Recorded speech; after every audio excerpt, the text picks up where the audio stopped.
kabereka bo kwa ari ubusa birasa naho hari ikintu cya message ikomeye bashakaga gutanga cyari kihe na amagambo wenda abafana se bamaze bakritika ikipe nabareyo wabwiraga ni donc wasobanuraga iki mu buryo bugaragara ni iki cyaguteye gukora iraje urakoze kamere kw'icyo ngicyo ntago ari ukuvuga ngo gusuzugura artificiel yenda cyangwa ibyavuzwe hanze dans leur place.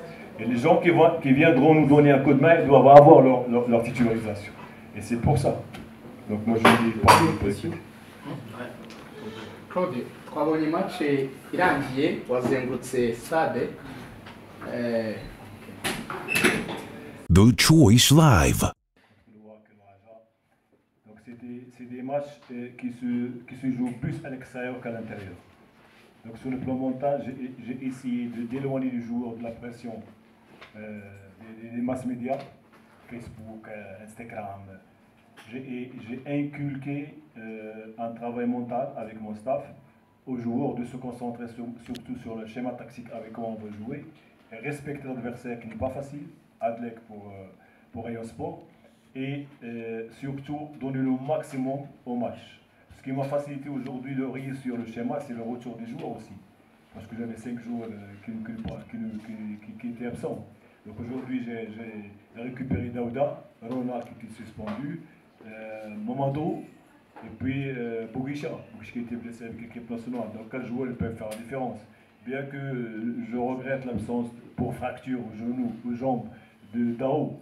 Mais j'ai essayé toujours de préparer un groupe homogène, un groupe qui doit se considérer en tant que famille, qui joue pour la paire, pour nos responsables, pour notre public. Donc aujourd'hui, on a préparé surtout mentalement et surtout tactiquement. Tactiquement, comment? Donc, tactiquement... comment? Parce que moi je poursuis pas mal les matchs, bien que...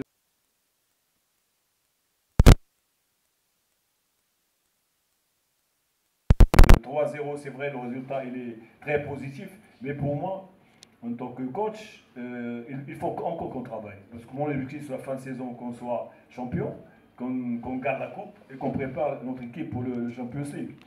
Objectif. Il est inadmissible que la PR ne participe pas au groupe de la Champions League. Donc on est en train de préparer le projet pour l'année prochaine, mais le projet ne peut réussir que si on gagne des matchs comme ça. Merci.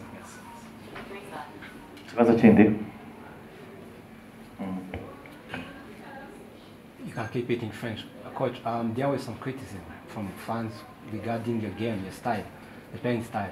Do you think that was fair, or you think you still need a time to put your ideas in your players? What do you think of that?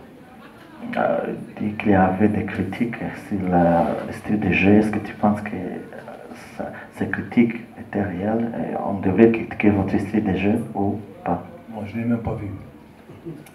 Je ne fais pas attention aux mass médias, j'ai confiance dans mon travail. Je fais confiance avec tout le monde ici à ma compétence.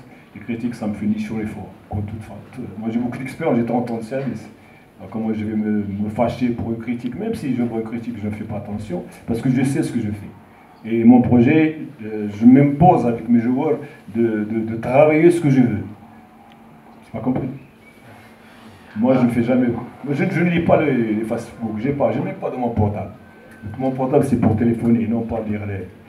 Parce qu'il y a des gens qui parlent par amour, qui parlent pour atteindre un objectif le plus rapidement possible. Moi, c'est le long terme. D'ailleurs, j'ai confiance dans le travail et si les responsables de la peine me font confiance. C'est pour ça qu'ils m'ont fait venir. Donc, je cherche bien sûr la victoire, avec la manière. Il se peut que je ne gagne pas, mais à long terme, ça va marcher. Et surtout, moi, j'ai 7 joueurs rwandais qui jouent dans l'équipe titulaire. Il ne faut pas l'oublier. C'est 7 joueurs. Et moi, je prépare aussi ces joueurs, des jeunes de 20 ans, 21, 22 ans, pour l'équipe nationale. Pour avoir une équipe solide sur le plan physique, sur le plan technico-tactique, sur le plan mental. C'est à travers ces matchs. J'aurais pu faire jouer 10 étrangers, c'est facile, plus facile. J'ai 10 étrangers, mais non. Moi, j'ai un projet avec l'APR. Les joueurs du club doivent avoir leur place. Et les gens qui viendront nous donner un coup de main doivent avoir leur titularisation. Et c'est pour ça. Donc moi je dis pas de politique. Claude, twabonye match irangiye wazengurutse stade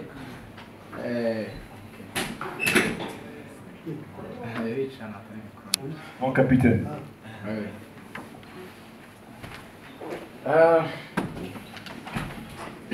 Claude nari mvuze nti twabonye match irangiye wazengurutse stade.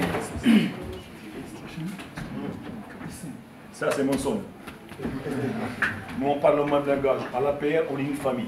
On se voit tous les jours, on mange ensemble, on dort ensemble. Et c'est ça la force de la PR. Ah ouais.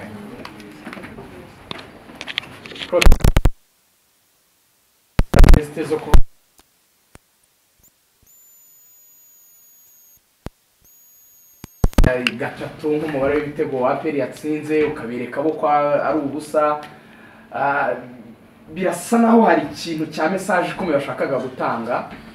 Cyari kihe? Na amagambo wenda y'abafana se bamaze igihe bakritika ikipe, nabareyo wabwiraga ni donc wasobanuraga iki mu buryo bugaragara? Ni iki cyaguteye gukora iraje? Urakoze. Kamere kw'icyo ngicyo ntago ari ukuvuga ngo ni ugusuzugura adversaire yenda cyangwa ibyavuzwe hanze. Ni ukuvuga njyewe nabikoze kubera ibyishimo ibyo kubara ibitego kuko twatsinze ibitego bitatu nibyo nabaraga nkabisubiramo, turabishimira Imana, ibindi mu byibonere nta kibazo. Yes captain, tugeranyije imikino APR imaze gukina n'uwo mwakinnye uno munsi byagaragaye ko harimo itandukaniro cyane.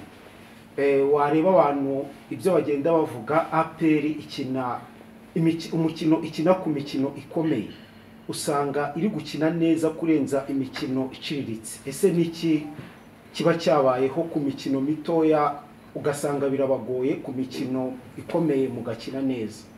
Urakoze. Reka mbazemere ku mikino mitoya uvuga ngo itugora, tuba dushaka intsinzi na adversaire yashaka intsinzi. So rero ibiba byavuye mu mupira tuba tugomba kubyakira nk'abakinnyi na staff kuko muri match abo gutsinda kunganya no gutsindwa. So rero icyo navuga nuko derby aba ari derby. Urakoze. Ubaze ikibazo cyiza kuko twakina imikino myinshi twari dutsinda igitego kimwe, sometimes tukanganya twabonye amashanse yo gutsinda, ariko uyu munsi twari tuvuga ati chance turi bubone tuzibyaza umusaruro kugira ngo tubone amanota 3. So rero turabishimira Imana, tubikuye ku mutima cyane ko sinzi ko nakubwira turishimye cyane kubona dutsinze derby.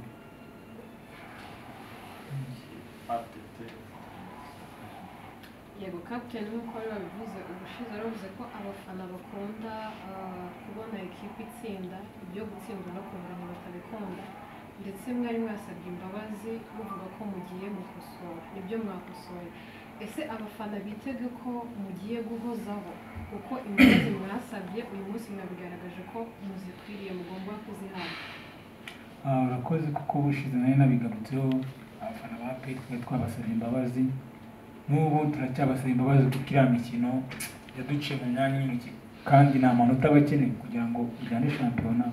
Iyo urase match ebyiri ukanganya n'ikipe nka APR ishaka igikombe bari ibintu bibabaje, kandi ikiranga APR ni intsinzi. So rero aho umufana ava akagera ku isi hose ntago wamubwira ngo wanganyije ngo watsinze, oya abashaka intsinzi. So rero icyo nabwiye abafana ba APR babe hafi ekipe badusapotinge, Imana izagenda idufasha mu minsi iri imbere bizagenda neza.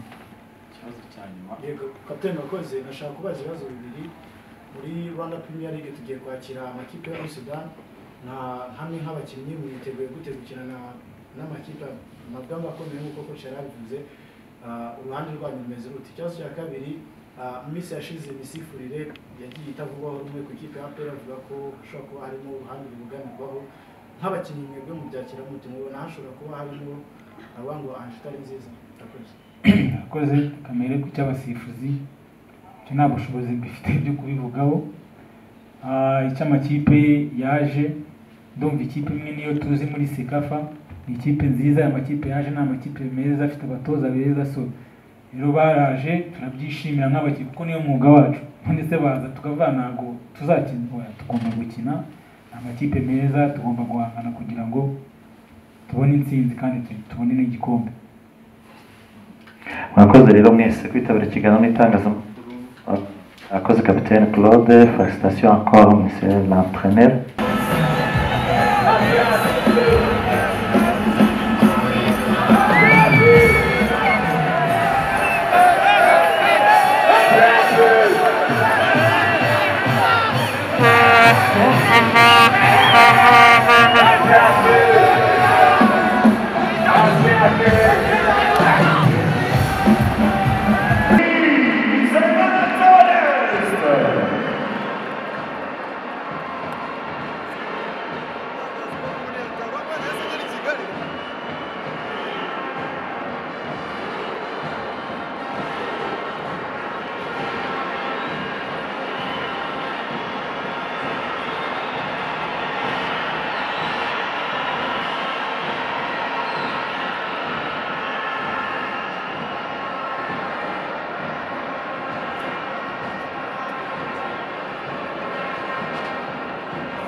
bitanu y'amafaranga y'u Rwanda. Umufana w'umukino asanzwe ahembwa 25,000. Uyu munsi y'ibihumbi 50. Amakuru biryoshye kweli.